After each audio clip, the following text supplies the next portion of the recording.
As the tiny house movement continues to gain momentum, it's really interesting to see more small space design principles being incorporated into more mainstream projects.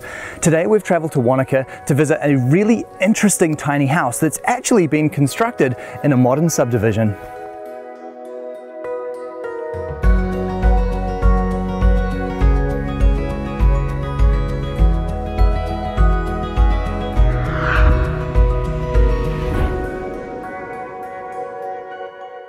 G'day Will, good to meet you mate. Nice to meet you. Hi Jen, how are you? Hi, good. It is so cool to see this incredible house that you've built for yourselves. Oh, thank you very much. Yeah. Tell me a little bit about what you've done here. We were living in the countryside and we wanted to build a tiny house, and we thought why not build one in town, which is sort of moving to town. It's basically 33 square meters, but that's the outside because it's built out of SIPS panels, which has got really thick walls. So inside it's 29 square meters. And it's quite an unusual thing to see a tiny house like this as part of a new subdivision, isn't it? It is. When we looked around at buying a section, there's so many subdivisions that we couldn't have built this house in because they have a minimum house size, whereas the developer for this subdivision was thrilled when I went to him and said, could we build a tiny house here, kind of thing, because he thought it added to the subdivision. You've done a really great job of having a lot of outdoor space here, haven't you? Well, yes, our deck is bigger than our house.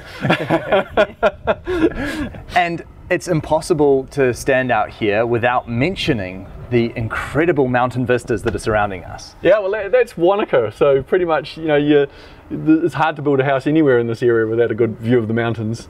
Now, tell me a little bit about what you've done here on the exterior of your house. Is this actually a bitumen finish? Yes, bitumen cladding, you know, which is normally a roofing material, and once we sort of started thinking about building a tiny house, you sort of throw out all the norms of building. And so we started thinking, well, why don't we do something a little different, a little more sort of avant-garde, and actually wrap the house in the bitumen shingles. And then at the front and at the back is larch. And originally we thought we'll do that in cedar, because that's just, if you look around, there's so many cedar houses in this area. But again, if you're going to do something a bit different, let's do it in larch. So we ended up with that nice combination of bitumen shingles and larch wood. We also went for the sort of white look of the windows and doors, because I think conventionally people would think that they should be dark coloured, but again, you're sort of doing things a little differently. Well, I would love to have a look on the inside and check it out. Sure, come on in. After you. Oh, this is lovely. Thank you. It's a conventional home, but it's got all of the feel of a tiny house, doesn't it? Well, it does. I think the main difference between this and a tiny house on wheels is that because we were a static build, we could go wider and we could go higher. And I think the extra width, so inside it's 4 meters wide, and that just makes it feel so much more spacious. And of course, the extra height gives that feeling of space, even though you can't stand up there. It doesn't make it feel claustrophobic. What was it that actually originally just made you fall in love with the idea of having a tiny house? We didn't have a eureka moment where we thought, let's build a tiny house. It was sort of lots of little seeds that get planted in your head. And then about 5 years ago, we went cycle touring in Australia, and we cycled for 2,500 kilometres. And cycle tourists are renowned for trying to save weight, because everything you've got with you, you have to bike up those hills. So cycle tourists will do things like cut the labels out of their clothing and put them in a little pile and weigh them, and then feel sort of chuffed that they've got rid of that excess weight that does no use to you, sort of thing. Or chop their toothbrush handle in half, because you don't need that extra bit of toothbrush handle to still brush your teeth.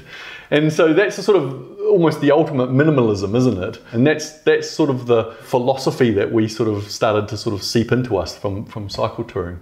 And then when we decided we wanted just a bit of a life change and to do something differently, we had 20 acres of land on the outskirts of Wanaka with a beautiful house, and we thought, let's sell that up and build a tiny house. And if we're going to build a tiny house, let's just go completely opposite, where everybody seems to want to move to the beautiful bucolic kind of views.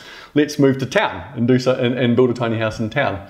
And it's been a really fun experience of the design of the house and then moving into it. So tell me about the home and its layout and design. Well, pretty much this is the lounge. Part of the design was to think about what part of the house you use the most. So if you use the lounge the most, then that got the most space in the house. I work from home building websites, and so this is my computer area really. So that's our TV, but also my computer monitor, and then I can fold these doors open and put a desktop on here, and then bring a chair from over there and actually sit here and work. So it's a sort of dual use of space. This is the kitchen, and just enormous amount of design and thought went into the kitchen. So, you know, a normal sort of house kitchen nowadays has a toe kick, or which is about sort of that high. And that's just because that's the way they build kitchens nowadays. And so by taking away the toe kick, it means that we can utilize the space all the way to the ground, and we've actually gained the equivalent of 8 cases of wine of space. By 96 bottles of wine, imagine that sort of thing. That's the equivalent space that we've gained in here by removing the toe kick. And are you using that space to store close to 100 bottles of wine? No, we're not, but that would be fun if we did.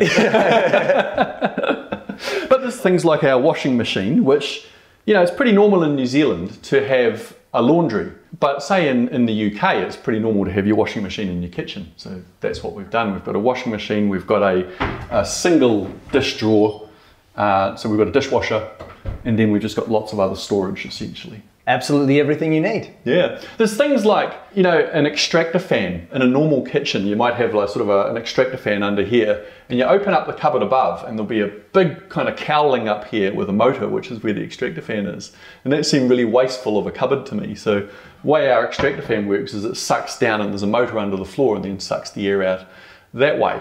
And so that meant we had to create this sort of little cavity here for the ducting to go down.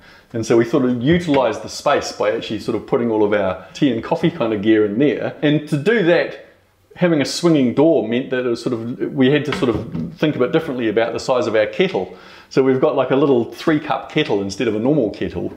And then we've got like a skinny toaster as well. And it's just sort of finding those different form factors of appliances means that we've gained in bench space as well.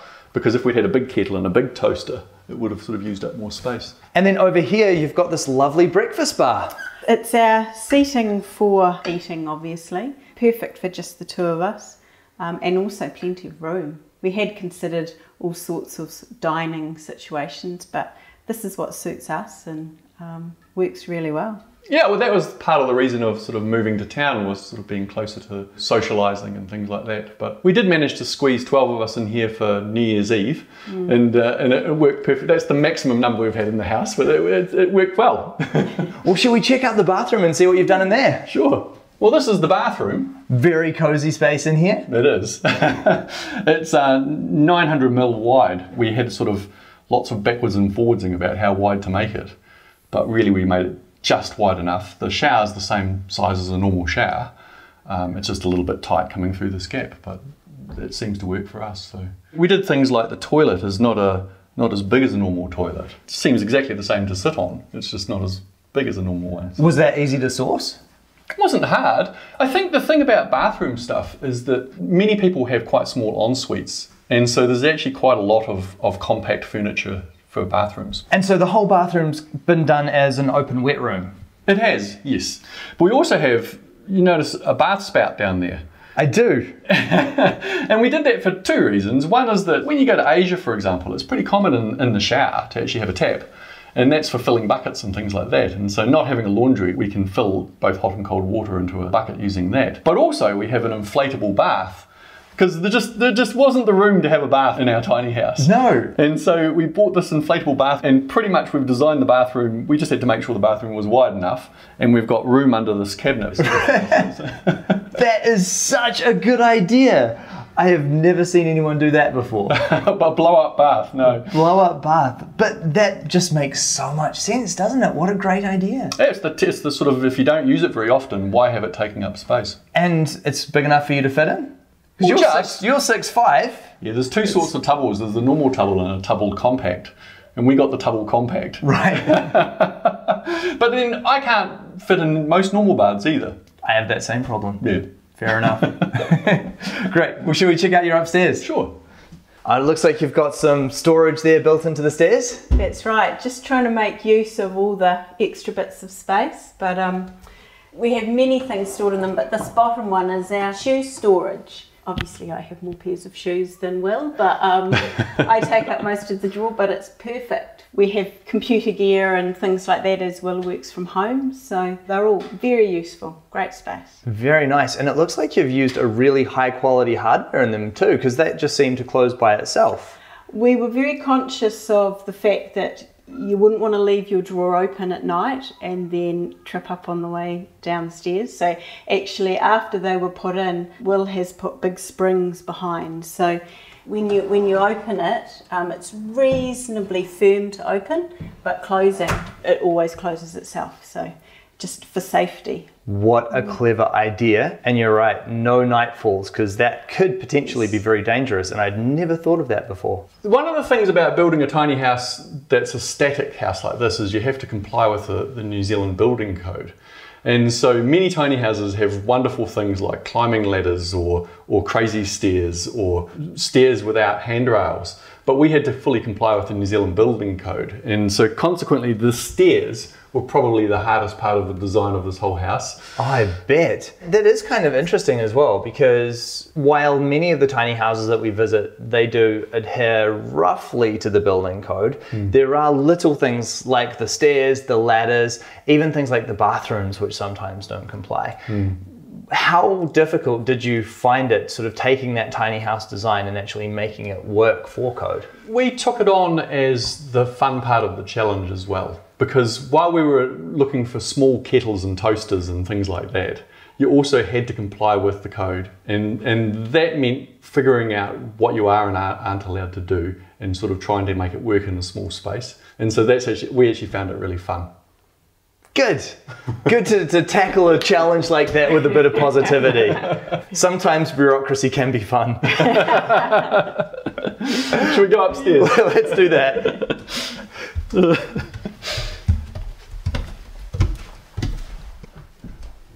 This is lovely. I do have to confess, it is rather nice to walk into a sleeping loft where I can stand up and still have all of this headspace. This is such a novelty. We could do that by the fact that being a static house, it didn't matter how tall we made the house, within reason of the subdivision design plans. So we had the vertical room to make the house taller, and that makes it sort of a more roomy loft. And so tell me a little bit about what you've done up here. There's a few things like the privacy sort of thing. So we've got a curtain there, and we went through all sorts of crazy design ideas, which involved hydraulic lifts that kind of came up with a sort of a blind, or the vertical blinds that would hang from the ceiling, but we wanted to keep that sort of sense of space going through. And so we actually, funnily enough, came right back to the simplest way of providing privacy, which is a curtain.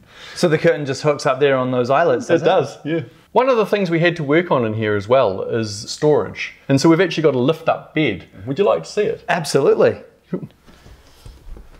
So pretty much it's got hydraulic struts that hold it up there. And that means we can sort of have all the things that we don't use very often. Right. Put it that way. Like a Christmas tree. Yeah. That is such a clever option. And be honest, you've tidied that before we've got here, haven't you? No. That's what it normally looks like. Because that is some very neat underbed storage there. Yeah, no, that's what it normally looks like. But we hardly ever go under there. So how long have you actually been living in the house now? We moved in on the 1st of August last year. So what's that, 9 months? And what's your experience like living in the house so far? We didn't move in for the coldest part of last winter, but for August, September, and then so far it's just been so warm. Even today, relatively cool outside, but it's just always the same temperature inside. And here in Wanaka, it does get very, very cold, so insulation must have been a huge part of what you're doing in here. That's why we built the house out of SIPS panels. And our house is sort of about 80% up to being a passive house. We used the SIPS panels all taped in the same way. Our windows are close to being passive grade, and that means it's a very well insulated house, and it seems to hold its temperature really well. We don't have any heating other than just a bar heater in the lounge, and that seems to work well so far. Another beauty of having such a small house is it is so simple to heat, isn't it? It is. We look out and we'll see everybody lighting their fire on a winter's day, and it'll still be we'll be sitting around in shorts and a t-shirt inside our house, and so it's brilliant. It's really nice when I come home after work. It's such a lovely, relaxing space. We have the beautiful outdoor space, which was nice coming home in summertime, glass of wine sitting on the deck. And inside in wintertime, it's just always so warm and just a lovely, light, bright, almost eerie feeling space. It's been described to us that we look like we're always on holiday. And it is that sort of holiday feeling of living in something like this. The cost of building this home, it cost us about 220,000 New Zealand dollars for the build. That doesn't include the land. And we could have built the house for a lot less than 220, but we were building it as our forever home, and we wanted to put some of the features into this house that maybe cost more than other things. Things like the cork flooring and the tiles on the roof that wrap down the walls. We could have done it a lot simpler, but that was all just part of the build of our house. Well, I think this is a truly beautiful home. For me, it's great to see these tiny house design principles being incorporated into what is otherwise a very modern subdivision. Thank you so much for sharing your project with me. Thank you. I think there's a lot of people out there who see the tiny house shows and absolutely love the downsizing concept, but could never actually envision themselves doing it. What's great about this home is that it has all of the characteristics of a tiny house on wheels, but it's just that little bit bigger and maybe makes the concept available to more people. I think in the future, we'll see a lot more homes being designed like this.